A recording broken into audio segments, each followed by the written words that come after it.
Satang Prasanga.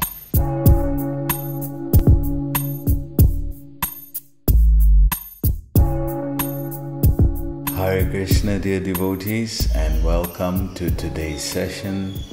How are you doing? I pray that all is well with you and your families at this time. So today we're doing a special segment based on Pithru Paksha. This is the special time in the year. It's a fortnight. I think this year it's from the 1st of September to about the 17th of September.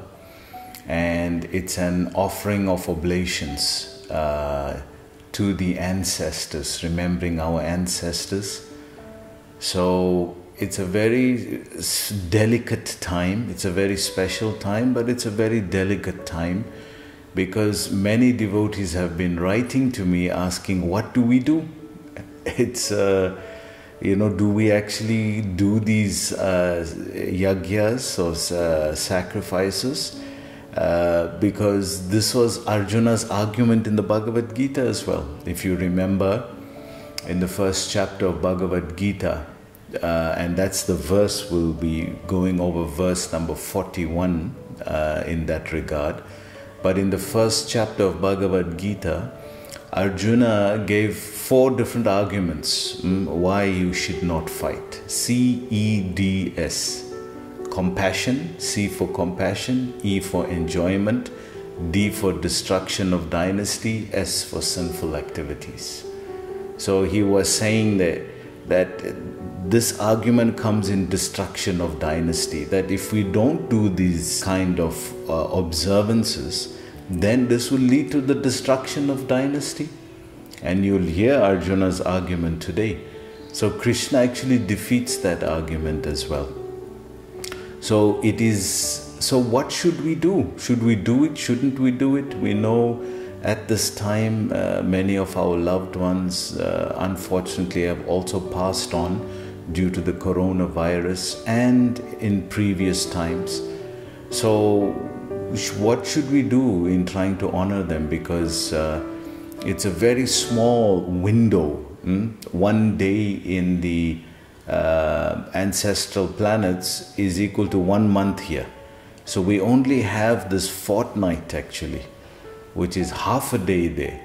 We only have this fortnight in which to connect with them. So what should we do? So let's hear first, we'll read through this particular verse and we'll see what Prabhupada is advocating. This prayer is a special prayer that's actually only done in one place in the whole of India, and that's in Gaya. And that's why, in the local vernacular, they say, when you mar Gaya, then you go to Gaya. So that is the last place, Mar Gaya. When you finished, when you die, then that's where your sons should take your ashes. In the history of that temple, it's called Vishnu Ekapada temple. There's 3 main places in Gaya there. And one of it is this temple, Vishnu Ekapada temple. And if you go there, they'll show you and tell you, we were there just in March with a group of 30 devotees. And those who wanted to do that Pinda offering, they were able to do it there with till and water. Those are the main offerings there, that Ganga water that flows there. And Falgun Nadi, it's called, Falgun. So that water, and with till, they do special offering there. So we made a special trip there in this particular tour in March. So it's a very beautiful temple. Lord Ramachandra was there offering Pinda for his father, Dasarat. We went more because Lord Chaitanya visited that place and did his father, Jagannath Mishra, did his father's last oblations there. So it was a very special place for those reasons. And we see in the Srimad Bhagavatam that Hiranyakashipu, his last rites was done by his son Prahlad. And that was directly under the instruction of Lord Nrsingadev. Lord Nrsingadev told Prahlad, you go there and do the Shraddha ceremony for your father. So as a once-off thing, it's needed because it's one of the dharmas. So remember, at the end of Bhagavad Gita, Krishna is saying, Sarva dharman parityaja mamekam sharanam braja aham tam sarva papebhyo mokshashyami ma shuchaha. So he's saying, just surrender to me. Aham tvam sarva pap. I'll take all your sinful reactions away, and moksha, I'll give moksha. Ma suchaha, don't fear. So Krishna gave that benediction to Arjuna, because Arjuna was quoting all the different Dharma Shastras, 20 Dharma Shastras. So one of the Dharmas falls under this category of doing the Shraddha rites, Runa, it's called Runa. So we have our obligations when we are born to the Rishi Runa. We have to honor the teachers, the rishis, the saintly people. How do we do that? By distributing their knowledge and applying their knowledge to our lives. Then Matra Runa, Pithru Runa, to mother and father. So how do we do to father? Pithru, it becomes Pithru Paksha. During this time for father, just in case he's gone, because we don't know where our loved ones are gone. So just in case he's gone to a place like the ancestor Loka, then we do this Pithru Paksha is done. This Pithru, the son, does the offering. Otherwise, the father will go to a hellish planet called Puta. One of the different hellish planets they are given in the 5th canto Bhagavatam towards the end. So one of the planets are called Puta, and the son who delivers the father is called Pithru. So therefore it's Pithru Paksha during this month of Bhadra. We just finished the month of the Purnima, Bhadra Purnima, where on that day if you distribute Srimad Bhagavatam is very auspicious. So during this month on the Amavasya time, then this Pithru Paksha time is observed. So who should offer this, and how should we offer this as devotees now? Because we can see it is a Vedic dharma that one should do this. It's an obligation. But as a devotee now, what should we do? Because as a Krishna devotee, Krishna is saying, Aham tvam sarva papebhyo, sarva dharman parityaja, abandon all these varieties of dharmas. Because we only practicing the dharmas that we know and we familiar with. But if we actually a Vedic person, we should follow all the dharmas. But we've become selective. I'll do this, I'll do that, I'll do that. That is not dharma. That is not dharma. So to cover all our bases, better surrender to Yagyaraj or Yagya Purush, who all these different dharmas are done for. That is Vishnu or Krishna. So better surrender to him. If he's saying, forget all of this and this, surrender to me, better just do that. Otherwise, if we're just going to be selective, then, because in Kali Yuga at this day and time, who can follow all the dharmas? We don't even have the bona fide priests to execute these dharmas for us. We may have the desire to do it. Where's the bona fide priests who can do these yagyas for us? Just look, this one yagya, this one pin shraddha, there's only one temple in the whole of India that does it. This Vishnu Ekapada temple.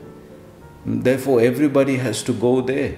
Now, how many people can go there? It was quite a yagya to get there. You asked the devotees. We had a train ride and everything because it's very difficult. So it's important that we understand philosophically and culturally the basis and the circumstance and do what is best. Therefore, Srila Prabhupada is advocating a certain methodology that should be applied as devotees. So let's see this verse.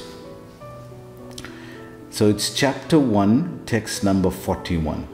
And the Sanskrit verse goes, Shankaro narakayava kula ghananam kulasyacha patanti pitro hiesam lupta pindodaka kriyaha. So translation, when there is increase of unwanted population, a hellish situation is created both for the family and for those who destroy the family tradition. In such corrupt families, there is no offering of oblations of food and water to the ancestors. So you can see Arjuna is making the argument here that if we kill all these warriors, then the family tradition is going to be broken. And if the family tradition is going to be broken, who is going to offer pinda for all these warriors here? What's going to happen to them? Because the woman will become polluted because they're not protected. And then who is going to offer pinda for, there is no sons after that. And if there is no sons, and if the traditions are broken, who is going to offer for all these warriors here? So you see what Arjuna's concern is, and it's the same observation we're doing today. So let's see Prabhupada's purport. Prabhupada says here, according to the rules and regulations of fruitive activity. That is the first most important point. What is fruitive activity called in the Vedas? It is called karma kanda. And if you know the yoga ladder, it is the right bottom rung of the yoga ladder. It's the first step that we take. Karma kanda, then we do karma yoga, then after karma yoga, jnana yoga, after jnana yoga, dhyana yoga, meditation or ashtanga yoga, and then bhakti yoga. So it's the first step. So Prabhupada is saying here again, let's read that first line again. Prabhupada is saying, according to the rules and regulations of fruitive activity. So we as devotees, we're not doing fruitive activity. We're not doing karma kanda. We are doing bhakti yoga. Karma kanda was the first rung. That's why we are transcending it. It's not that it's not important. Very important. But because we are doing bhakti and we are following Krishna directly, then sarva dharman parikyaja, we abandon all the other varieties of dharma. So that's the first point. Prabhupada goes on to say, there is a need to offer periodical food and water to the forefathers. So he's acknowledging this. He's saying, don't think this is not supposed to be done. It's supposed to be done, but only for those who are following karma kanda, fruitive results. If you're following bhakti, it's not needed. Krishna is saying that because we are following Krishna, and Krishna has said, sarva dharman parijyaja, abandon all these different dharmas. So that's why we don't do it. But Prabhupada is not undermining it and saying it's not important. He's saying it is important, but for us as devotees, it's not relevant. Do you understand that point? It's very important. Prabhupada then goes on to say, there is a need to offer periodical food and water to the forefathers of the family. So Prabhupada is acknowledging this point. Next sentence. This offering is performed by worship of Vishnu. So who is being worshipped here? Vishnu. Vishnu Ekapada temple. This temple there in Gaya is the Vishnu temple. That's where everybody is going to do their offerings. So if you're worshipping Vishnu every day, don't you think that he understands that this is what you want to offer his ancestors? Don't you think he understands you want to offer to your ancestors? So he's acknowledging here that this is for Vishnu. Prabhupada next says, because eating the remnants of food offered to Vishnu can deliver one from all kinds of sinful activities. Krishna, where does this come from? Where is Prabhupada quoting that from? Bhagavad Gita 3.13. Yagya shishta shena shanto muchayanti sarvikil bishai bhujanti ye agham papam ye pashanti atmakaranat. Krishna is saying there, Arjun, Yagya Shishta Shina Shanto. Those who are Shanto or saints, Santa, saints, they do yagya. Yagya shishta shina shanto. They do yagya. How do they do yagya? Muchayanti sarvikil bishai, by offering their food. That means every day they're doing yagya. And why do they do that? Bhujanti ye agham papam. Why? To free it from the papam, from the sin that is in that food. One may say, but I'm not eating meat items or anything like that. How is it sinful? Well, how did the person get the food in the first place? For you to get that apple, the farmer must have plowed the land. What if he killed insects and animals there? Worms that toil the ground. And then the truck drivers bringing the fruit to the shop. How many insects got killed on his screen while he's driving? And what if he killed an animal on the road to bring that fruit to the shop to you? The law of karma is very complex. And why are we offering it to Vishnu? Because he is free from karmic reaction. Why are we offering to Krishna? Because he is free from karmic reaction. Where does he say that? 4.14. Na mam karmani limpanti na me karma phalaspriyaha iti yo mam bhajanati karma bhir nasa badhyate. So Krishna is saying, I am free from the laws of karma. How? Because it doesn't act on him. He created it. So if you offering to him, it's prophylactic. It becomes sanctified. So this is why we're offering to Vishnu. So Prabhupada is making that point. That's why we offer to Vishnu.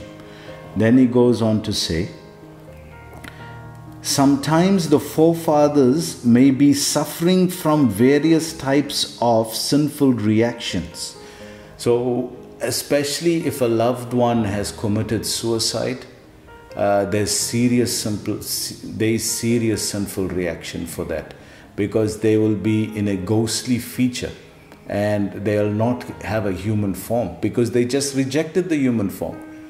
Out of deep emotional trauma, pain, they committed suicide. So they rejected the human form. So why they'll give another one? They'll not, by the laws of nature, you'll not get another human form right now. So you have to go to some austerity and difficulty. So that is where most of them end up, in this Pithru Loka place. And then from there now they're suffering there with nothing being given to them. No water, no nothing. So that's why they offer tarpana, water and til. Til is sesame seed. So they offer that. So Prabhupada is saying here, due to sinful reactions, and sometimes some of them cannot even acquire a gross material body. You see, because you just rejected that body, or you're so sinful, you don't deserve another human form of life. So it's serious. So what can be done? And are forced to remain in subtle bodies as ghosts. So this is Prabhupada is saying this. They are forced into this situation. Thus, when remnants of prasadam food are offered to the forefathers by descendants, the forefathers are released from the ghostly or other kinds of miserable life. So this is how you release your forefathers, by offering this kind of prasadam. First offer to Vishnu, then offer to your ancestors. So this is the procedure that is done. So let's see what Prabhupada goes on to say.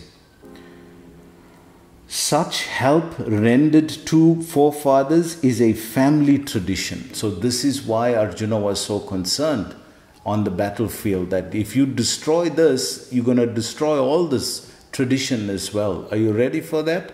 And Krishna is saying, Sarva Dharman Parityaja. Just surrender to me, Arjun. And then he goes on to say, now Prabhupada makes the most important point of this purport, so please observe and listen carefully. So Prabhupada says here, and those who are not in devotional life are required to perform such rituals. So if you're not a devotee of Krishna, you're not practicing devotional service, you must do these rituals. But if you're a devotee of Krishna, and you're performing devotional service, then Prabhupada says here, one who is engaged in the devotional life is not required to perform such actions.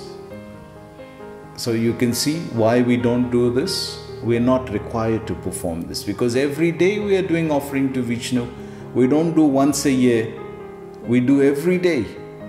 So surely our ancestors are getting part of that. And Prabhupada confirms this. He says here, simply by performing devotional service, one can deliver hundreds and thousands of forefathers from all kinds of misery. Not one or two, hundreds and thousands. Somebody sent me a nice article yesterday saying that just in 9 generations of family people, there are 4,000 members there already. Just in 9 generations with the sons, grandchildren, their children. Just in 9 generations of family, 4,000 people. So which one of them do you remember? You remember Aja, Aji, Nana, Nani, Appa, Amma. You remember them. But those who are great-great-grandfather, and then what about those people that you don't remember? And they probably are the ones that are sitting there in this Pithru Loka. So who's helping them? But by being a devotee, Prabhupada says hundreds and thousands of family people. Just being a devotee. So Prabhupada says here, it's stated in the Bhagavatam, Devarishi bhutapta niram na kinkaro nayanrin charajan sarvat manyaha saranam saranam gato mukundam pariritya kartam. Translation, anyone who has taken shelter of the lotus feet of Mukunda, the giver of liberation, giving up all kinds of obligation. You see? So this is where Prabhupada is basing. It's not because we Hare Krishna, we don't follow this. There's a Shastric evidence that if you once take shelter of Krishna, if one takes shelter of Mukunda, who gives moksha, Krishna, and who is that Mukunda? Krishna is saying that moksha is sami masucha, I'll give you moksha. So that person must be Mukunda who spoke that. That is Krishna. So he's saying here that if one has taken shelter of Krishna, Mukunda, the giver of liberation, giving up all of obligations, and has taken to the path in seriousness, owes neither duties nor obligations to the demigods, sages, general living entities, family members, humankind and forefathers. Srimad Bhagavatam 11:5-41. So we don't have any obligations. They are all being benefited by us practicing devotional service. Prabhupada concludes here at the end, such obligations are automatically fulfilled by performing of devotional service to the Supreme Personality of Godhead. Now do you see? It's automatically fulfilled by performing of devotional service. So I hope we clarified this point just with this one verse. There are many other pramanas, evidences, but I think this one verse is enough to justify why not. So what should be done then?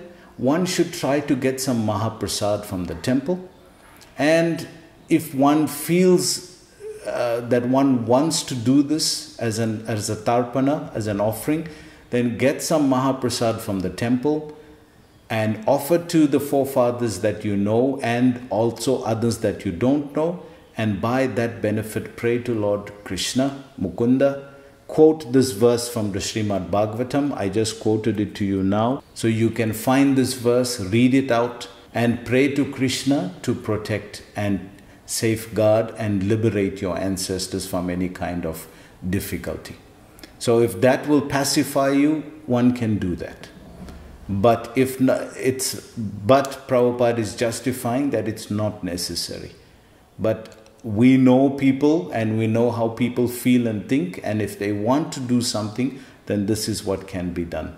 Chanting the holy names of the Lord, remembering the Lord, and doing this kind of offering for their ancestors. This will be beneficial.